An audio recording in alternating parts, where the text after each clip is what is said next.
Vamos falar de coronavírus primeiro? A grande verdade, coronavírus. Aquele panorama rápido da semana, né, que a gente sempre faz na sexta-feira. De ontem para hoje, nas últimas 24 horas aqui no Brasil, morreram 215 pessoas de Covid-19. Somamos aí o total de 615 mil desde o início da pandemia, segundo os dados do CONAS, o Conselho Nacional de Secretários de Saúde. Na soma de uma semana, 1.629 pessoas morreram no Brasil de Covid-19. De sexta-feira passada para hoje. Isso aí dá o quê? Dá uns 4 aviões lotados, né? Por aí, né? 4, 5. Sim. A discussão agora é se deve ter Réveillon, se mantém, se não mantém. Tem a história da nova variante. E aí 15 capitais, na verdade, nesse momento já cancelaram as festas de Réveillon. E tá todo mundo avaliando se vai rolar carnaval ou não. Já vou perguntar para os amigos o que eles acham, o que se deve permitir, carnaval, Réveillon. Eu sei que só tem carnavalesco aqui, só tem folião neste programa. Vou perguntar a opinião deles. Na África do Sul, os casos de Covid dispararam. Nos Estados Unidos, na Europa e na Austrália já estão registrando a transmissão local da nova variante Ômicron. E agora o caso que tem chamado mais atenção é o da Alemanha, que teve nesta semana um recorde de mortes por dia. Em 24 horas, eles bateram um recorde do ano, praticamente. Foi nesta semana lá na Alemanha. Por quê? Por que está acontecendo isso? É a quarta onda que está pegando os não vacinados. Tem um contingente muito grande de alemães que não se vacinaram porque não querem. Tem vacina sobrando lá no país, tem rede de distribuição, mas os caras não querem tomar vacina. São quase 27 milhões de alemães que se recusaram a tomar vacina até agora. Dá quase 33% da população do país. 27 milhões de pessoas é mais do que suficiente para lotar as UTIs do país inteiro, né? A Alemanha tem duas coisas diferentes do Brasil. A Europa tem duas coisas diferentes do Brasil. A primeira coisa é o inverno. Eles têm inverno, nós não temos. E o que acontece no inverno? As pessoas ficam fechadas. Com isso, há uma maior troca de material biológico. Segunda coisa, nós tivemos a gama. Eles não tiveram a gama. A gama não saiu do Brasil. A gama não saiu da América Latina. Na Europa, teve a alfa da inglesa, teve a original, que também tivemos aqui. Depois teve a variante alfa de Londres. A variante beta da África do Sul foi lá para a Europa, para o Brasil não veio. Fluxos migratórios entre colônia e colonizadores, né? A gama não foi para lá. A gama foi um desastre aqui no Brasil. Lembra-se, nós tivemos o bicho original 200 mil mortes. Quando veio a gama, nós tivemos 400 mil mortes. A Europa está agora estimando algo em torno de 700 mil mortes. É a gama deles. Por outro lado, a gama, quem teve gama aqui, não está tendo delta. Por quê? Aparentemente, é uma coisa que a gente tem falado pouco, mas aparentemente, a gama está protegendo quem sobreviveu a ela da delta. É um perfil sorológico semelhante. É a única explicação de por que nós estamos tendo tão poucos casos de delta, se a delta se espalha e tem sua letalidade, como está sendo demonstrado na Europa e nos Estados Unidos também. Entendi. Estados Unidos também não teve gama. Então, o que está acontecendo lá é deles e nós não vamos viver. A delta já está em todo o território brasileiro, porém ela está fazendo pouco movimento. Hoje tive uma entrevista lá com a TV Tapajós do Pará, está tendo lá uns surtos de delta. Então, quando a delta encontra alguém que não teve gama, ela vai lá e crau. Mas precisa ter essa condição, nem vacinado, nem ter tido gama. Por isso nós estamos com um número pequeno de casos agora. Essa é uma parte da explicação. Tem mais uma explicação, desculpe, se quiser eu falo, se não quiser não falo, que é por que os europeus são contra a vacina. Por quê? Pois é, né? Veja, é porque eles são civilizados. No Brasil, a gente começou a vacinar ostensivamente em 1973. Os europeus vacinam desde sempre. Só que eles não vacinam com campanha, eles vacinam numa boa. E o que eles têm conseguido ao longo das décadas que eles têm vacinado? Eles conseguem uma cobertura razoável, em torno de 80%, 85% da população, e tem 10%, 15% que decide não vacinar. Só que 10%, 15% sem vacinar numa população de 85% de vacinados, esses bichos, de uma forma em geral, sarampo, varicela, difteria, tétano, tosse comprida, não sei o quê, para de circular.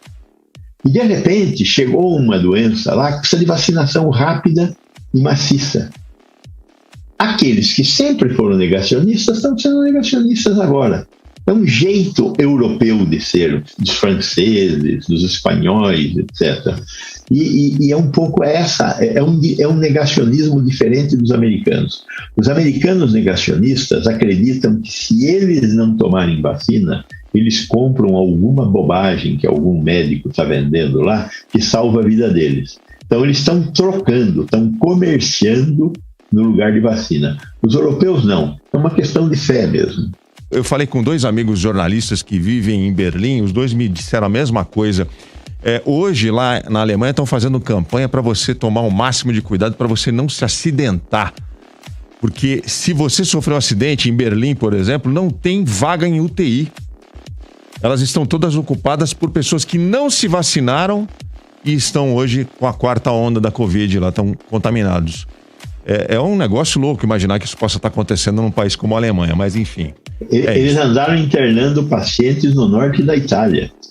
Porque não tem vaga. Alemanha. Não, tem negacionista no planeta inteiro, né? E o que eu acho engraçado é que a ciência não está nem aí se você é negacionista ou não, né?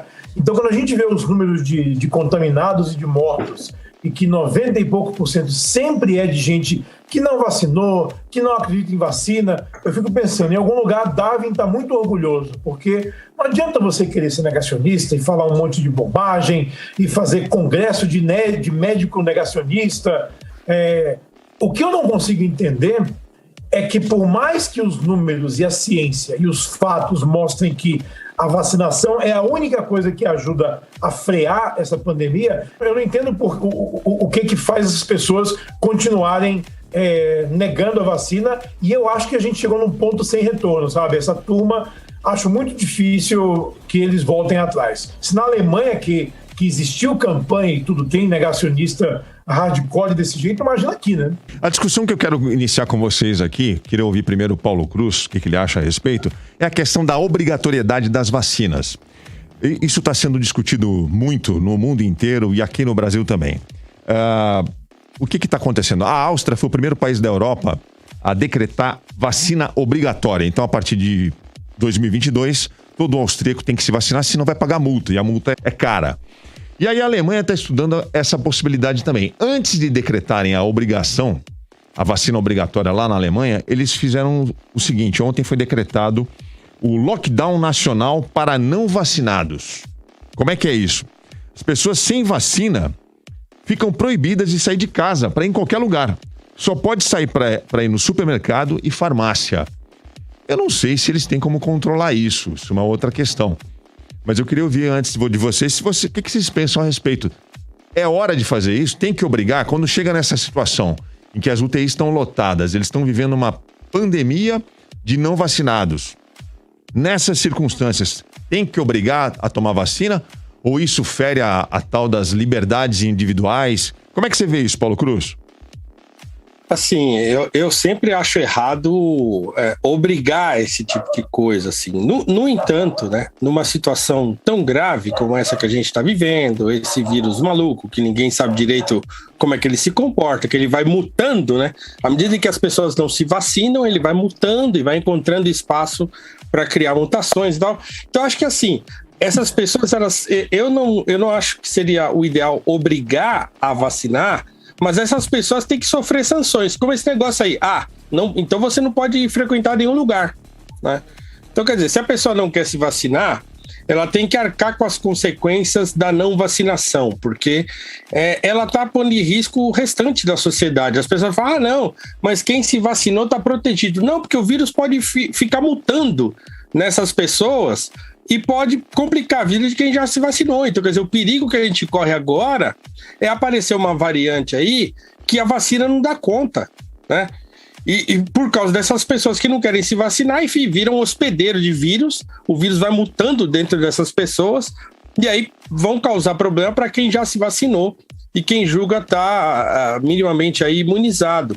Então, eu não sei se seria o ideal obrigar as pessoas a se vacinarem, porque de fato você ferir uma liberdade individual. Então, quer dizer, eu não quero colocar uma vacina no meu corpo, então eu não vou colocar. Ah, tá bom, beleza. Só que você vive em sociedade, então a sociedade não quer conviver com você. Então você não vai poder entrar no teatro, você não vai poder entrar no cinema, você não vai poder entrar em X lugar, você vai poder ir para a escola, você não vai... Então assim, arque com as consequências do fato de você não querer se vacinar. Agora, eu não sei se a melhor pedida é obrigar a pessoa, um adulto, a tomar uma vacina que ele não queira. Então, ele sofra sanções pela sua escolha. No caso da Alemanha, por exemplo, estão fazendo campanhas para os alemães tomarem o máximo de cuidado com acidentes de trânsito, com acidentes domésticos, porque a questão agora é assim, se você precisar, se você que está vacinado, você que se vacinou, que não teve medo, foi lá, tomou vacina, mas se você se acidentar e precisar de uma UTI, você não vai ter. Então, olha que problema que você cria, porque as UTIs estão ocupadas. Então. Em Berlim, quem precisa de UTI está indo para Frankfurt, que fica a 4 horas de distância, ou para o norte da Itália. Então é uma decisão de um não vacinado que defende o direito, né, de liberdade individual, de não tomar vacina, mas que prejudica os que se vacinaram indiretamente. E outra, liberdade individual não é absoluta, né, Aldrin? A gente não vive isolado, né? Então, quer dizer, a liberdade individual ela tem que estar circunscrita às liberdades civis, ao espaço que você convive com as pessoas, né? Se você quer ter liberdade absoluta, você vive dentro da sua casa, sem falar com ninguém, sem encontrar com ninguém, e pronto, acabou. Então, quer dizer, as pessoas podem ter também o direito de não querer conviver com você, não vacinado. Então, quer dizer, as pessoas também têm que ter liberdade individual de falar, nós não queremos esse sujeito no nosso meio. E aí ele vai viver sozinho, isolado, sem tomar vacina. Então é isso, né? Não tem liberdade absoluta em vida e sociedade, não existe isso. Eu concordo totalmente com o professor Paulo. Acho que a liberdade individual diante de uma catástrofe sanitária, ela tem um outro tipo de tratamento. Acho que é uma discussão muito recente. A gente nunca passou por isso, né? É a primeira vez na história contemporânea que a gente tem ali uma obrigação em função de uma catástrofe sanitária. Tudo é muito novo, não deu tempo pra gente discutir, não deu tempo para se preparar, não deu tempo de construir uma transição legal entre os seus direitos e uma catástrofe que a gente vive hoje. Então é o que o Paulo falou, ao mesmo tempo que eu tenho o direito de não querer a vacina, eu também tenho o direito de querer ir para o hospital e ter uma vaga, eu vacinado, caso eu precise. E nos Estados Unidos está acontecendo exatamente o mesmo fenômeno, já tem acontecido nos Estados Unidos. Os hospitais, as UTIs dos hospitais, a maior parte das pessoas que estão nessas UTIs são de não vacinados, ocupando um lugar ali que eles poderiam não estar para cirurgias eletivas, para pessoas que tomaram a vacina e precisam fazer outros tratamentos de câncer, leucemia, AIDS e uma série de coisas. Então, a partir do momento que essa pessoa que não toma vacina, ela ocupa uma vaga, por imprudência dela, num hospital onde eu, que tomei a vacina, posso me acidentar, não posso ir, eu acho que sim, tem que obrigar. Eu acho que é uma questão de catástrofe sanitária, acho que não tem nem o que discutir. Eu sou mais radical do que o Paulo e do que o Mauro aí. Eu acho que tem que obrigar sim, sabe? Porque é uma coisa inédita, como o Mauro falou, e como eu disse antes, a gente está chegando num ponto que as pessoas que não vacinam e as pessoas que não entendem a gravidade disso não vão entender. E o tempo de argumentar com essas pessoas, de tentar usar a razão, eu acho que já passou. A essa altura, 2 anos de pandemia, a gente vivendo assim, eu acho que já passou o tempo de tentar argumentar. Então é assim, as pessoas, o resto da sociedade não pode se arriscar e não pode perder espaço porque você se recusa a fazer a coisa óbvia, que é vacinar. Então, assim, a liberdade individual nesse caso não tem não está no mesmo peso da liberdade, do direito que todo mundo tem de não ficar doente.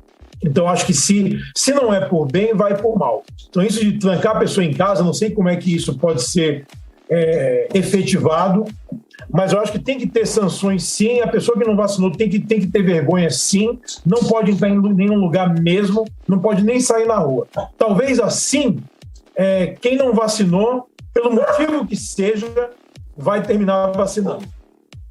Eu queria uma dica, um conselho do senhor, doutor Gonzalo, para quem, por exemplo, tem algum amigo que é negacionista, tem alguém que, muitos ouvintes da Rádio 97 certamente conhecem pessoas que ainda resistem a tomar vacinas, até porque são impactados por fake news. Então, dentro da sua experiência, como é que a gente consegue dialogar com essas pessoas de uma forma propositiva para que elas se conscientizem da importância de se vacinarem? Puxa vida, eu não... É muito difícil uma resposta boa para essa pergunta, porque esses negacionistas que estão sobrando aqui no Brasil hoje, eu conheço uns 2 ou 3, não mais do que isso, eles são, de certa forma, irrecuperáveis. Então, qual é a saída para eles? É a gente conseguir vacinar todo mundo, que não eles, e eles estarão protegidos e nós nos protegeremos dele por causa da proteção coletiva que nós vamos ter. Agora, eles não tem saída. Eu acho que o máximo que a gente pode fazer é, durante algum tempo, dizer para eles, você fica aí, eu fico aqui, porque estar com você tem um certo risco, e tem mesmo um certo risco. Então, a hora que esse negócio passar, a gente volta a conversar, se você quiser. Posso só falar aqui para o Alexandre, longe de querer dar uma sugestão, porque eu não sou especialista, mas você pode falar, olha, eu vou abrir um Blue Label na sexta-feira à noite lá em casa, mas só vai tomar comigo quem tiver vacinado. Talvez você convença, porque a gente pensa que muitos são por convicção, mas na verdade, não é na hora de um Blue Label a convicção vai embora. Então tá combinado, sexta-feira tem Blue Label na casa do Rodrigo. Opa, tá vacinado? Pode ser uma Anísio Teixeira também, viu? Ah, espetacular, doutor Gonzalo, espetacular. Os caras marcando encontro no ar aqui, vê se pode um negócio desse. A grande verdade.